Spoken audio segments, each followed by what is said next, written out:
Hey folks, I wanted to make you a quick video because in this making of the trauma series that I'm sending out to you, and hopefully you watched the first video, I find myself in one of the most overwhelming trauma episodes I've ever experienced, and it made me rattle so deeply, and it is making me rattle so deeply that it makes me want to share the nature of why I get so passionate about teaching on this topic, and specifically on the topic and the importance of each of us taking responsibility to build our own internal capacity to feel ourselves, which means that we have to learn how to turn our sensory body back on, because the nature of trauma is that our nervous system gets so overwhelmed that we end up in fight, flight,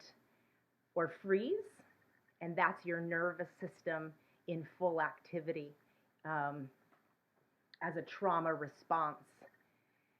And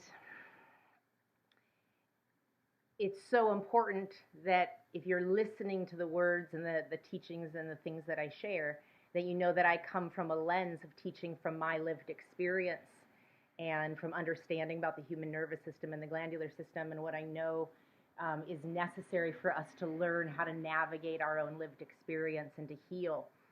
But depending on where you're at in your own trauma healing journey, it's extremely important to know that depending on what's coming up for you, it's really important to get the support that you need. And a part of what I want to be is a support system to let you know about resources and tools that are available. I don't teach trauma from a psychotherapist perspective because I'm not a psychotherapist. I don't teach it from a psychologist perspective because I'm not a psychologist. But I do really highly recommend somatic experiencing and understanding and learning about therapies that help you get into the body and learn about the nervous system and how to learn to self-regulate, and knowing when you're riding high and when you're riding low and what are the symptoms of that. So in my first video, I talked about that. I talked about what are some of the signs that trauma expresses itself. And we have to learn how to self-identify. We have to learn how to identify the expressions of trauma because it's about learning our own system. So in order for me to be able to teach anything that I teach, I've had to really distill the teachings that I come from, because I grew up around incredible teachings around consciousness and the nervous system and learning about health in the human system, things that are just now getting confirmed in neuroscience. We were learning back in the 70s and 80s.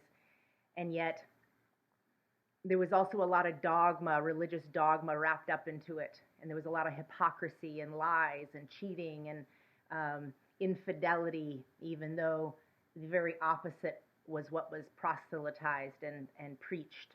So this is not uncommon. It's not unique to my lived experience. So those that have grown up in any sort of religious commune have had experiences like that. But I've done a lot of work in my adult life within my physical system to release hypocrisy and lies and deceit and cheating and you know, my dad was an incredible teacher, and yet he was also a closet alcoholic and sexaholic and all sorts of other aholics, and you know, lived double lives. And I really struggled to be a teacher because I didn't want to have a public and private persona. I wanted to make sure that I could live in full transparency and share what's happening, and not be on a pedestal that I have any of this figured out.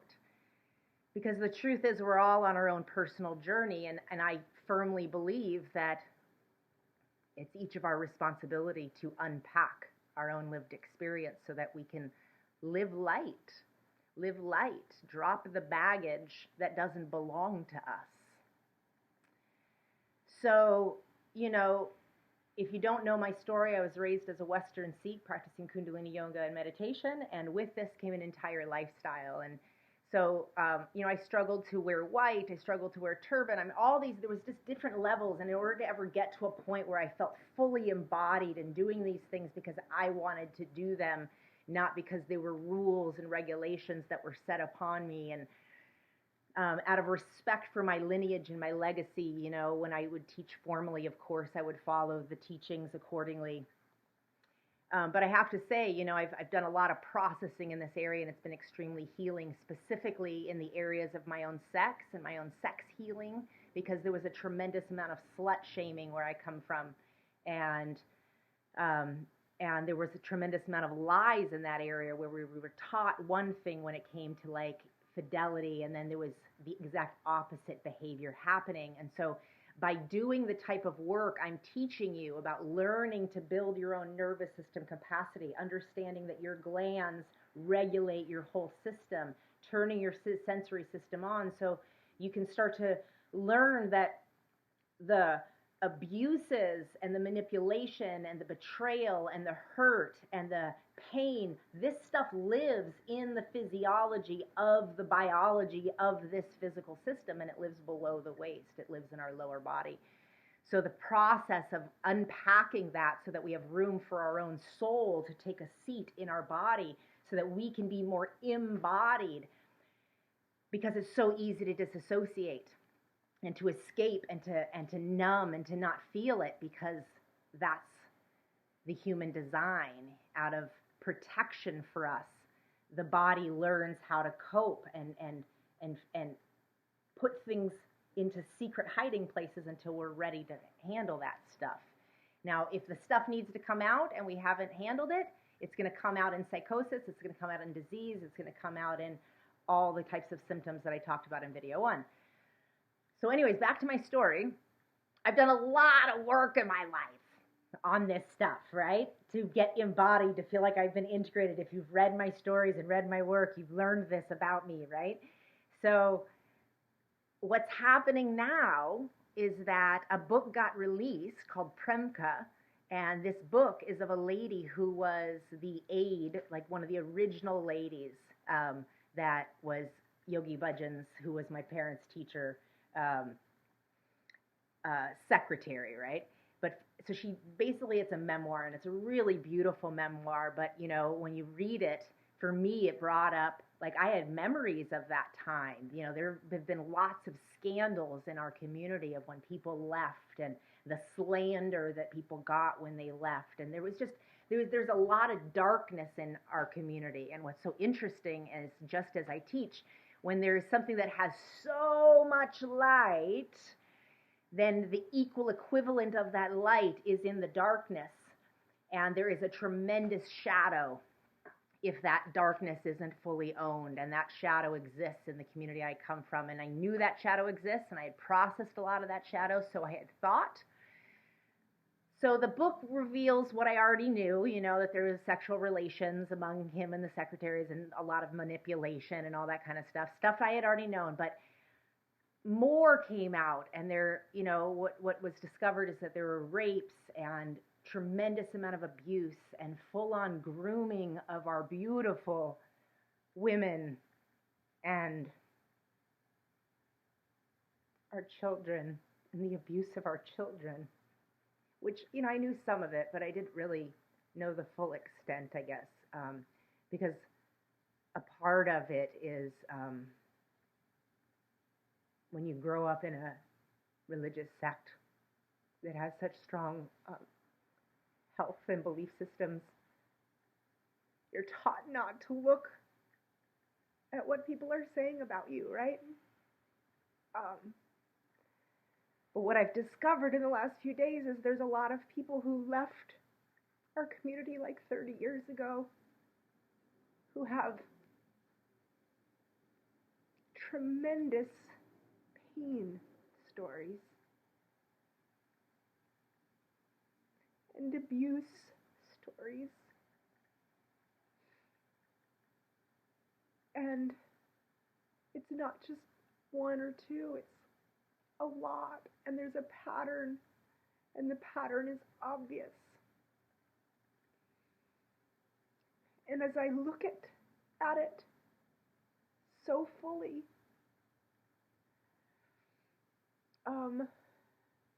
First of all, what happens is I was so grateful for the amount of work that I've done on my nervous system to have capacity right now to hold this, to see this in the full totality of what's taking place.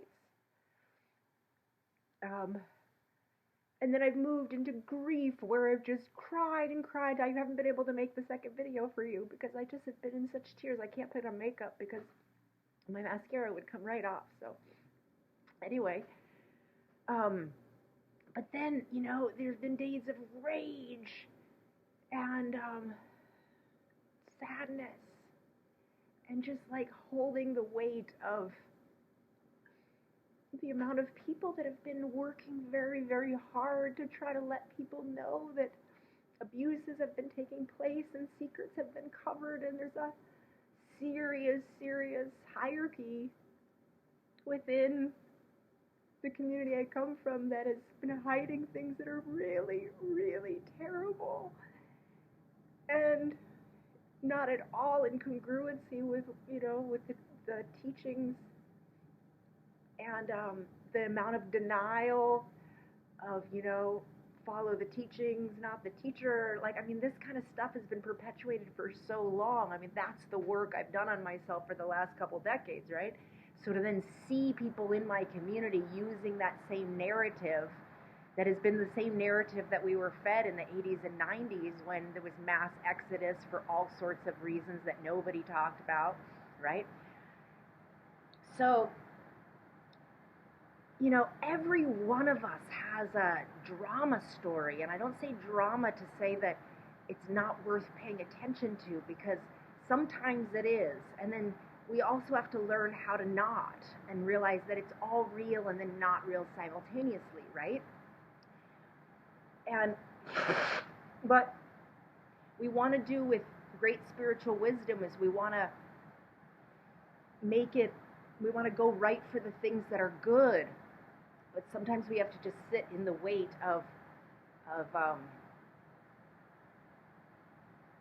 holding people in the pain, you know, of recognizing what it is. And so anyways, a real recognition that is like kind of rattling me quite a bit is my narrative of my life is that I grew up in a spiritual community, right? My parents joined a spiritual community in 1969 and started practicing Kundalini yoga and meditation and changed their names, and you know, and yeah, there was a lot of dogma wrapped up with it, but I've distilled that, and I teach the science, and I love the nervous system science.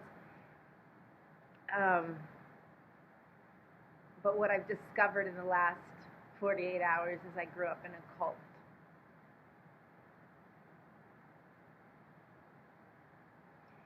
And although I wasn't abused from it as a totality, I've been reading stories of people who have them. And so when I speak to trauma and the importance of you doing your personal work to strengthen your ability to navigate what's living inside of you that's ready to come out, to support your own body to heal itself, that is the work.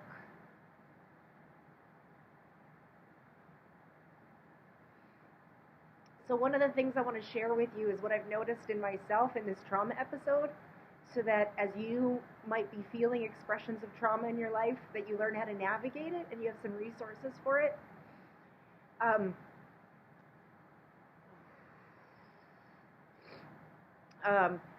So I've noticed all sorts of sensations in my body where, like I said, all the erratic emotions, I literally feel like 88 keys of emotion, from grief to sadness to like anger, wanting to stretch out of my skin, wanting to run really fast, wanting to disappear, wanting to go and hide, a lot of body memories. And so one of the things important to remember about trauma is that sometimes it comes out in body memories. You don't actually cognitively remember it, but you could be reading something and somebody's story can bring out a memory that your body has been holding. And You don't have to dissect it. It just doesn't matter. What you need to do in that place is feel the totality of the emotion. Try not to shut it down. Try not to redirect. Try not to get too busy. Try not to do something to distract yourself. Just feel it fully, even though it's really uncomfortable. And then maybe rest, drink water. Some other sensations, I'll go through temperature. I'll go from really hot to really cold. My body can tremor. So the body tremoring is one of the ways that our body it's a natural response to trauma. And so I highly recommend you get Peter Levine's book, Waking the Tiger. And he is the person who discusses or created somatic experience, which is basically therapy that helps you to learn your own nervous system and heal, regulate the mind and the body, and heal trauma through the nervous system through mind-body therapy. So I highly recommend him. So tremoring, it's really, really healthy. It's the body's natural response to moving stored energy. So if you can imagine when we went through an original abuse, whatever it was, we didn't know what to do. So we froze, or we, wish we would have run, but there was all these things, and so whatever your body did, that intelligence of your body is stored in the system. And so if you're getting triggered, then it's that whatever's stored in your system trying to find its way out. And what we want to do is try to support it in finding its way out to the best of its ability without going high or going low. Does that make sense? That's what it means to regulate your nervous system. So the techniques that I share and I teach is to support you in learning yourself as an electrical system, an energetic system, and learning the wiring quite literally. This isn't an energetic concept. It's quite literally the biological and neurological structure of the way that you're made through electrical wiring. So if you can learn that, then you can also find the right support people along the way to help you as you go through it. So there's other things I wanted to share. Let's see. Freezing. I'll go through moments where I'm just frozen, like I'll walk into a room and I don't even know what to do with myself. I don't even know what to wear. I don't know what to do. So I'm noticing these different patterns, and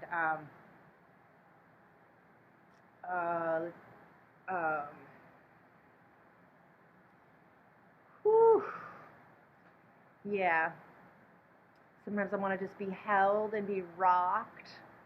Sometimes I'll just hold and rock myself. Sleeping a lot. I'm tremendously tired. Oftentimes, it's truly about, one of the best techniques that we can learn is something called learning our own felt sense.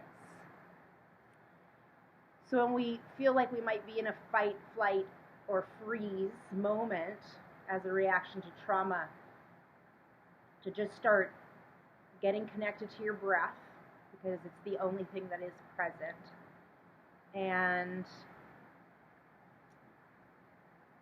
to start to notice what you notice, the sensations of your body. I notice that my fingertips feel cold and stiff. I notice a twitching in my right shoulder.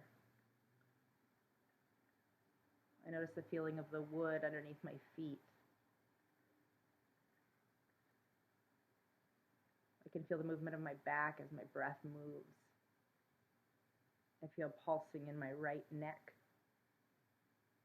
So you start to just notice body sensations and try to keep it to sensory experiences of really noticing a sensation of your body. We're going to talk more about that. I will make you the second video, but this is just a personal video I'm sending out to those of you on my email following, and I'm probably going to post this on social media. But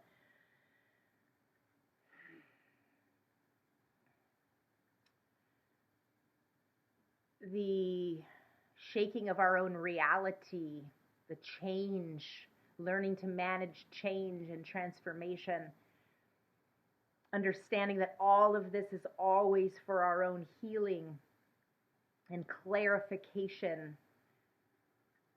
Things die off in order for the new. This is a time for institutions and anything of darkness to fall away. And So what is happening in my community is so beautiful and so right, and yet at the same time, it's richly painful, and what's feeling very dismembering inside of me, and that's a very powerful, beautiful, erotic, and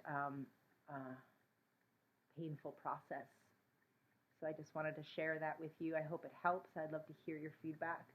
So put something in the comments or reply to this email if that's how you're receiving this. And if you want to receive my trauma series, then be sure to get on my mailing list. And I'm offering a free trauma series, so hop on in on that. All right, GuruNischan.com. Talk to you soon.